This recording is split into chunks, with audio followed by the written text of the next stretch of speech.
السلام علیکم ورحمۃ اللہ وبرکاتہ۔ منہاج العابدین کا درس سماعت کریں۔ بسم اللہ الرحمن الرحیم، صفحہ نمبر 45۔ وَأَمَّا الْكِبَرُ، اور رہا تکبر کا بیان، بڑائی کا بیان، اپنے آپ کو بڑا سمجھنا۔ فَعَلَمْ أَنَّهُ خَاطِرٌ فِي رَفْعِ النَّفْسِ وَاسْتِعْظَامِهَا، تو جان لیجئے کہ یہ کبر، بڑائی، یہ نفس کو بڑا کرنے اور اس کو عظیم سمجھنے کا خیال ہے۔ وَالتَّكَبُّرُ اتِّبَاعُهُ، اور تکبر اس کی پیداوار ہے، یعنی انسان کے دل میں اور دماغ میں جب بڑائی کا خیال آتا ہے اور اس کے بعد وہ اپنے آپ کو بڑا سمجھنے لگتا ہے، تو جب بڑا سمجھنے لگے تو وہ تکبر ہے، اور جو خیال آئے بڑائی کا وہ کبر ہے۔ وَالزِّعَةُ خَاطِرٌ فِي وَضْعِ النَّفْسِ وَاسْتِحْقَارِهَا، اور انکساری، خاطر فی وضع النفس، یہ نفس کی عاجزی کا خیال ہے، واستحقارہا، اور نفس کی کو حقیر سمجھنے کا خیال ہے۔ والتواضع اتباعہ، اور تواضع اس کی پیداوار ہے، اس کی اتباع ہے، یعنی اس کے بعد پیدا ہوتی ہے۔ وکل واحد منہما عامی و خاصی، اور ان دونوں میں سے ہر ایک، یعنی تواضع اور اسی طرح سے یہ کبر، ان دونوں میں سے ہر ایک عامی بھی ہے اور خاصی بھی ہے، یعنی ایک عام ہے اور ایک خاص ہے۔ فالتواضع العامی هو الاکتفاء بالدون من الملبس والمسکن والمرکب، تو تواضع عامی، عام تواضع یہ اکتفا کرنا ہے، هو الاکتفاء، اکتفا کرنا ہے، بالدون من الملبس والمسکن والمرکب، لباس اور مسکن، گھر، والمرکب اور سواری میں۔ هو الاکتفاء بالدون، دون کا معنی ہوتا ہے ادنا، وہ ادنا سواری، ادنا لباس اور ادنا گھر پر اکتفا کرنا ہے۔ والتکبر فی مقابلتہ الترفع عن ذلک، اور تکبر اس کے مقابلے میں ان چیزوں سے باز رہنا ہے، یعنی ان ادنا چیزوں پر اکتفا نہ کرنا بلکہ ان سے بچنا، یعنی زیادہ چاہنا، ان سے اعلیٰ چاہنا۔ والتواضع الخاصی، اور خاص تواضع یہ ہے، ہوا تمرین النفس علی قبول الحق ممن کان وزیا او شریفا، نفس کو اس بات کی تربیت دینا، قبول الحق، حق قبول کرنے کی تربیت دینا، نفس کو آمادہ کرنا حق قبول کرنے پر، ممن کانا وزین اور شریفن، اس انسان سے کہ جو ادنا ہو اور شریفن یا اعلیٰ ہو، ہر ادنا یا اعلیٰ انسان سے نفس کو حق قبول کرنے پر آمادہ کرنا۔ والتکبر فی مقابلتہ الترفع عن ذلک، اور تکبر اس کے مقابلے میں، یعنی تکبر خاص اس کے مقابلے میں اس سے باز رہنا ہے، یعنی نفس کو ادنا آدمی سے حق قبول کرنے پر آمادہ نہ کرنا۔ وہو معصیۃ کبیرۃ، اور یہ بڑا گناہ ہے، وخطیئۃ عظیمۃ، اور بڑی غلطی ہے۔ ثم حسن التواضع العامی، پھر عام تواضع کا قلعہ، یعنی عام تواضع جس چیز سے محفوظ رہتی ہے اور حاصل ہوتی ہے، یا عام تواضع سے جس چیز میں پناہ ملتی ہے، وہ یہ ہے ان تذکر مبدأک و منتہاک، کہ تو اپنی ابتدا اور اپنی انتہا یاد کرے۔ یعنی تواضع عامی کا قلعہ، یعنی تواضع عامی کو حاصل کرنے کا قلعہ یہ ہے کہ تو اپنی ابتدا اور انتہا کو جانے، وما انت علیہ فی الحال، اور ان چیزوں کو یاد کرے جس پر تو فی الحال ہے، من ضروب الآفات والاقدار، یعنی مختلف آفتوں اور مختلف گندگیوں پر. کما قال بعضهم، جیسا کہ بعض حضرات نے فرمایا ہے، اولو کا نطفۃ مذیرہ و آخرو کا جیفۃ قذیرہ و انت فیما بینہا تحمل العذیرہ. اولو کا تیری ابتدا نطفۃ مذیرۃ ایک گندا نطفہ ہے. مذیرہ یمذرو گندا ہونا صفت کا صیغہ ہے. و آخرو کا جیفۃ قذیرہ اور تیری انتہا یہ ایک سڑی ہوئی اور قذیرہ گندی لاش ہے.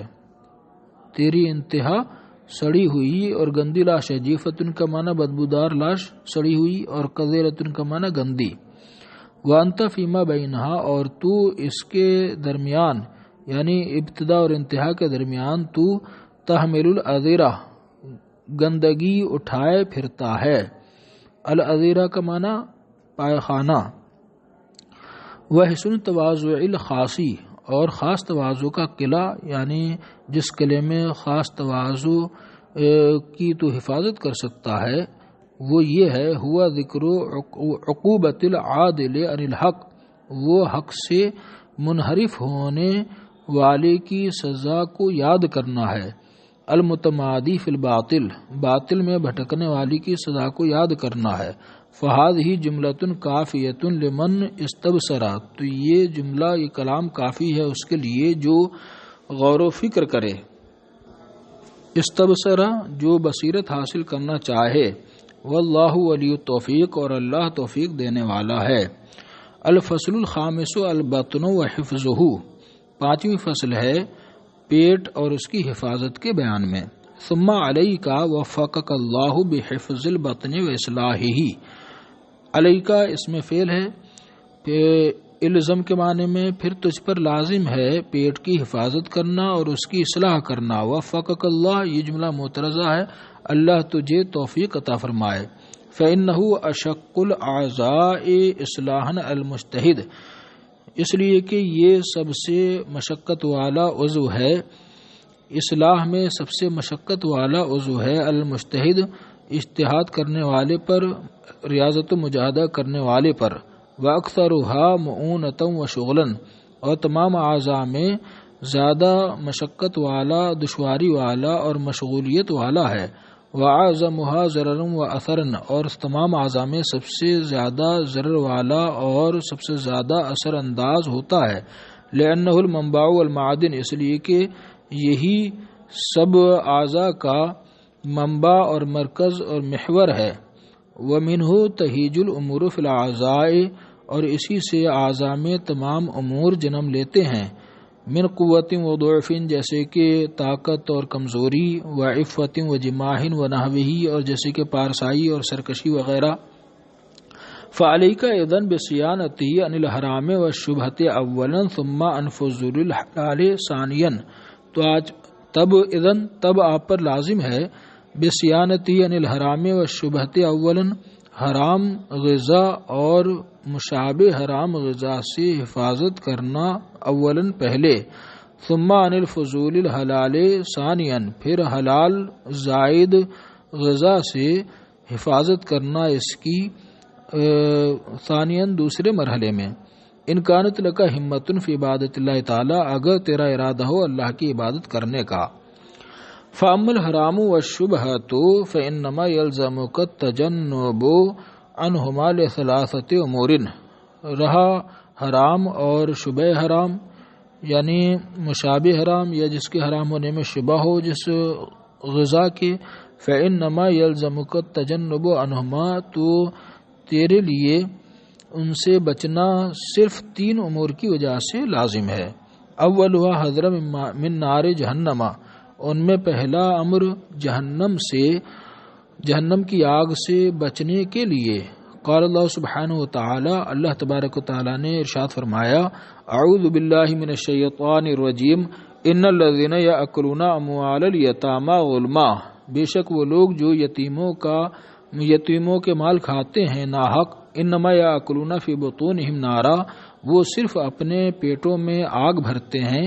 وَسَيَصْلَوْنَ سَعِيرًا، اور عنقریب وہ بھڑکتی آگ میں جلیں گے.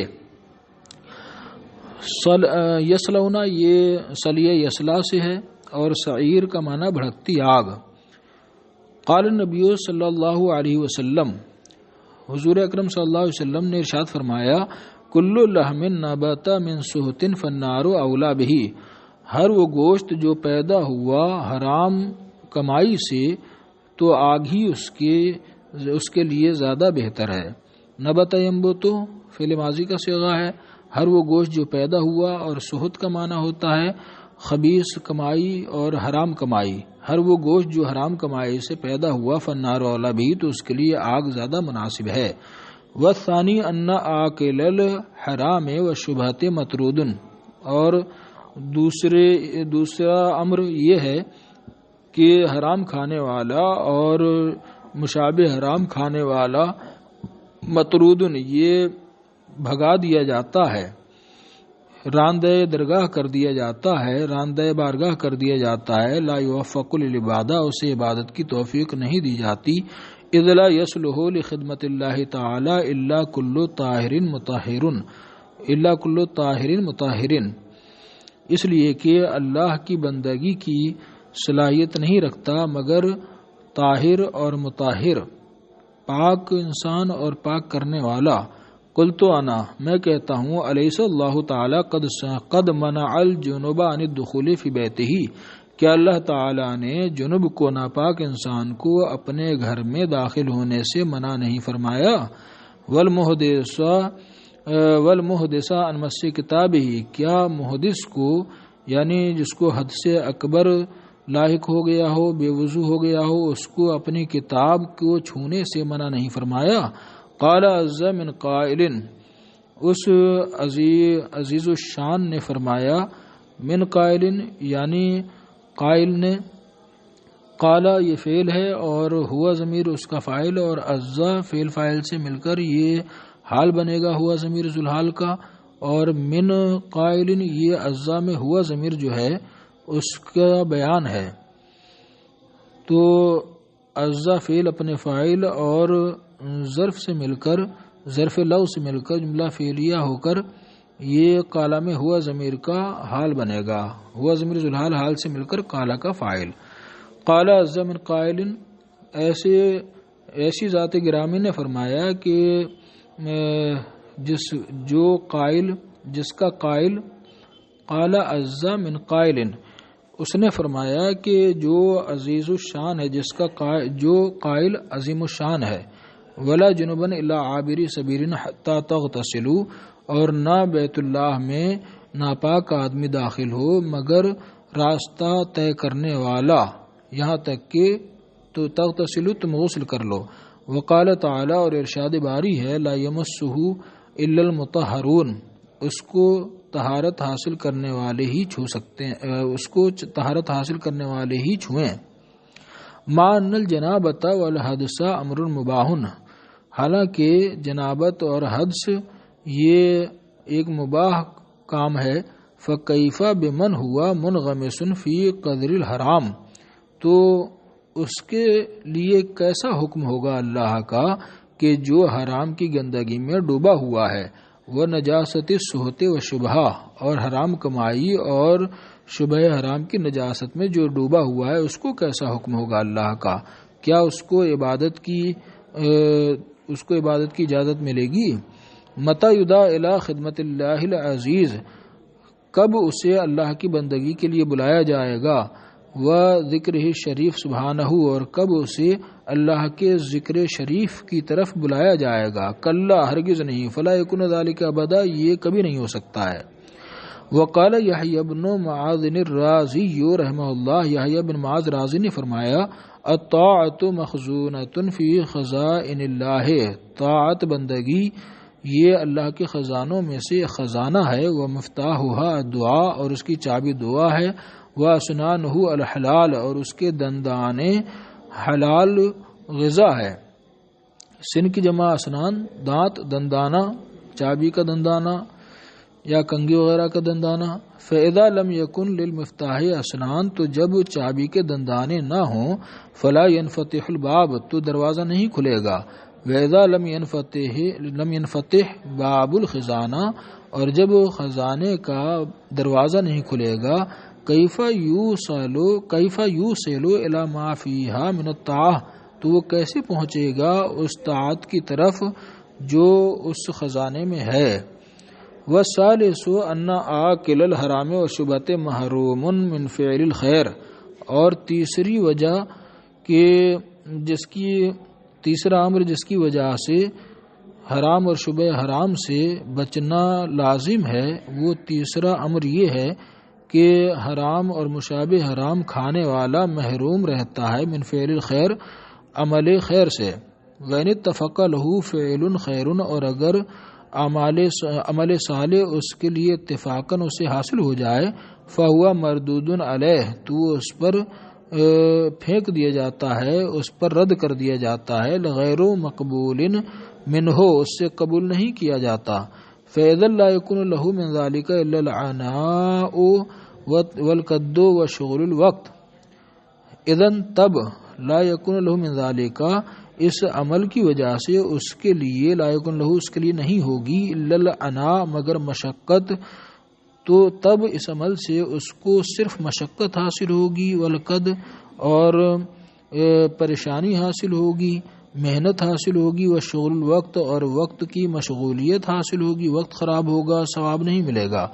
قال صلی اللہ علیہ وسلم، حضور نے ارشاد فرمایا، کم من قائم لیس له من قیامہ الا السحر، کتنے ایسے شب بیدار ہیں کہ ان کے قیام سے صرف جاگنا ہی حاصل ہوتا ہے۔ وَكَمْ مِنْ صَائِمٍ لَيْسَ لَهُ مِنْ صِيَامِهِ إِلَّا الْجُوعُ وَالظَّمَأُ، اور کتنے ایسے روزے دار ہیں کہ ان کے روزے سے انہیں صرف بھوک اور پیاس حاصل ہوتی ہے۔ وعن ابن عباس رضی اللہ عنہما، حضرت عبداللہ ابن عباس سے مروی ہے، قال، آپ نے ارشاد فرمایا، لا يقبل اللہ صلاۃ امرئ وفی جوفہ حرام، اللہ اس انسان کی نماز قبول نہیں فرماتا کہ جس کے پیٹ میں حرام غذا ہو۔ فہذہ یعنی فہذہ الجملۃ عظیمۃ، یہ جملہ عظیم ہے۔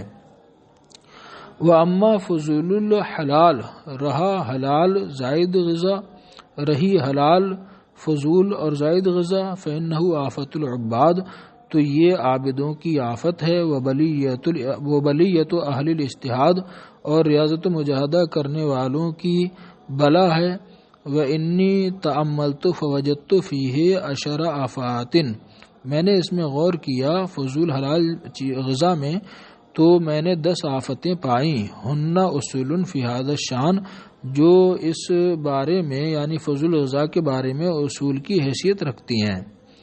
الاولی، پہلی آفت، ان فی کثرت الاکل قسوۃ القلب و ذہاب نورہ، کہ زیادہ کھانے میں دل سخت ہو جاتا ہے، دل کی سختی ہے، اور نور دل کی کا چلا جانا ہے، یعنی دل کا نور چلا جاتا ہے، دل کے نور کا جانا ہے۔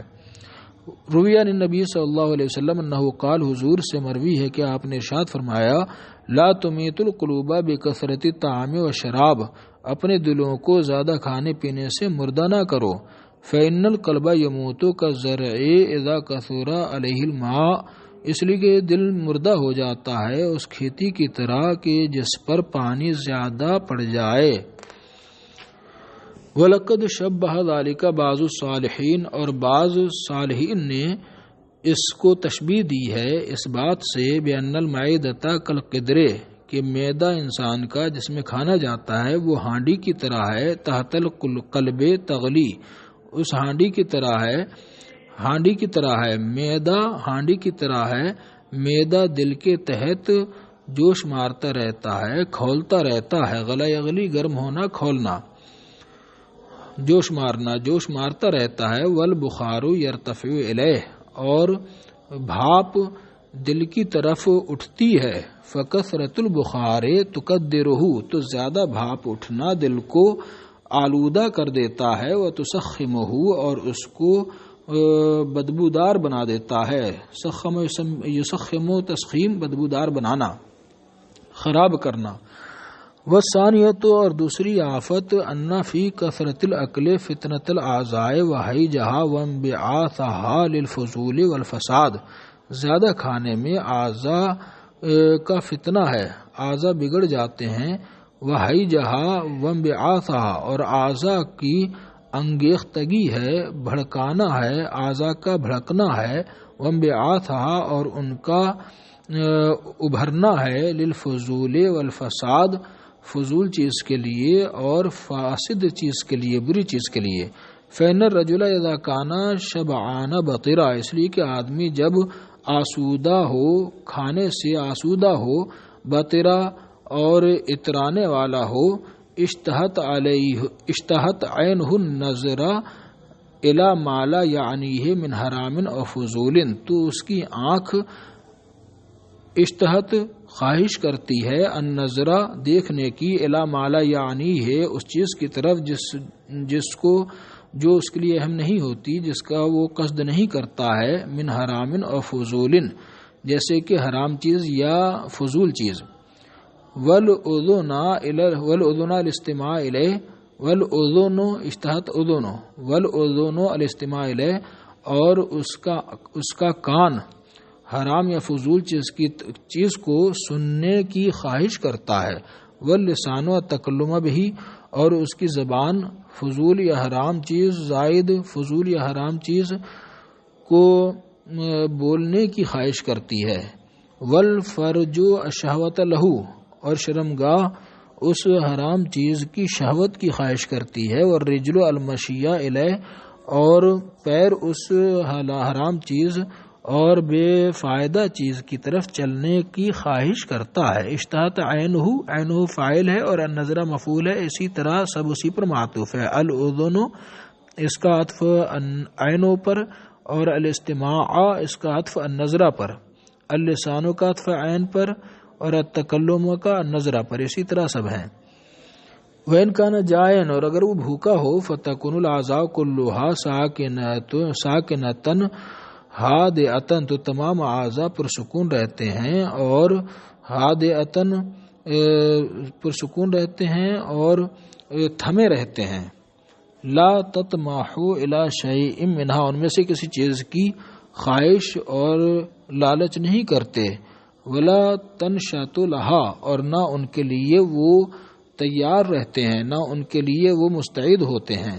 وَلَقَدْ قَالَ الاستاذ ابو جعفر رحمہ اللہ تعالی اور استاذ ابو جعفر رحمہ اللہ نے فرمایا، ان البطن عضو پیٹ ایک عضو ہے، ان جاع ہوا اگر وہ بھوکا ہو، شبیع سائر الاعضاء تو تمام اعضاء آسودہ ہوتے ہیں، شبیع اشباع کھانے وغیرہ سے آسودہ ہونا، یعنی تسکنو یعنی وہ پرسکون رہتے ہیں، فلا تطالبک بشیء تو تجھ سے کسی چیز کا مطالبہ نہیں کرتے، وَإِن شبیہ ہوا اگر پیٹ آسودہ ہو، جاء سائر الاعضاء تو تمام اعضاء بھوکے ہو جاتے ہیں۔ وجملۃ الامر اور خلاصہ کلام یہ ہے، ان افعال الرجل واقوالہ علی حسب طعامہ وشرابہ کہ آدمی کے اعمال اور اس کی باتیں یہ اس کے کھانے اور پینے کے مطابق صادر ہوتی ہیں۔ ان دخل الحرام اگر حرام غذا داخل ہوگی، خرج الحرام تو حرام باتیں اور حرام اعمال اس سے صادر ہوں گے، وین دخل الفضول اور اگر فضول زائد غذا داخل ہوگی، خرج الفضول تو فضول بے فائدہ باتیں اور بے فائدہ اعمال ہی اس سے صادر ہوں گے۔ کأن طعام بذر الافعال گویا کہ کھانا تمام افعال و اعمال کا بیج ہے، والافعال نبت تبدو منہ اور اعمال یہ نبت پودا ہیں، تبدو منہ جو اس سے ظاہر ہوتے ہیں۔ والثالثۃ اور تیسری آفت ان فی کثرت الاکل قلت الفہم والعلم زیادہ کھانے میں کم فہمی اور کم علمی ہوتی ہے، زیادہ کھانے سے کم فہمی اور کم علمی حاصل ہوتی ہے۔ فإن البطنۃ تذہب الفتنہ اس لیے کہ زیادہ کھانا یہ ذہانت کو ختم کر دیتا ہے۔ بطنہ یہ مصدر ہے بطنہ یبتنو کا زیادہ کھانا عظیم البطن ہونا، اور فتنہ فاطنہ یفتنو کا مصدر ہے ذہین ہونا، اس لیے کہ زیادہ کھانا یہ ذہانت و ذکاوت کو ختم کر دیتا ہے۔ وَلَقَدْ صَدَقَ الدَّارَانِی رحمہ اللہ حیث قال اور امام دارانی نے سچ فرمایا جب آپ نے فرمایا اذا اردت حاجتم من حوائج الدنیا والآخرہ، جب تو دنیا اور آخرت کی کسی حاجت کسی ضرورت کا ارادہ کرے، فلا تاکلوا حتی تقضیہا، تو کھانا نہ کھا یہاں تک کہ اس کو وہ پوری کر لے، وہ حاجت پوری کر لے۔ فإن العقل یغیر العقل، اس لیے کہ کھانا یہ عقل کو تبدیل کر دیتا ہے، متغیر کر دیتا ہے۔ تو اگر دنیا اور آخرت کی کوئی ضرورت ہو اسے پورا کر لینا چاہیے، کھانے سے پہلے کھا لے گا تو اس کو پورا نہیں کر پائے گا، عقل کو تبدیل کر دیتا ہے، ہو سکتا ہے کہ ارادہ بدل جائے۔ ھذا امر ظاہر، یہ ظاہری امر ہے، یعنی زیادہ کھانے کا یہ ظاہری امر ہے، یعنی کہ زیادہ کھانے کے نقصانات یہ ظاہر ہیں۔ علمہ من اختبرہ، اس کو ہر وہ شخص جانتا ہے جو اس کو آزمائے، یعنی زیادہ کھانا کھائے اور اس کے بعد اس کو آزمائے تو اسے پتہ چل جائے گا کہ زیادہ کھانے کے یہ سب نقصانات ظاہر ہیں۔ بس۔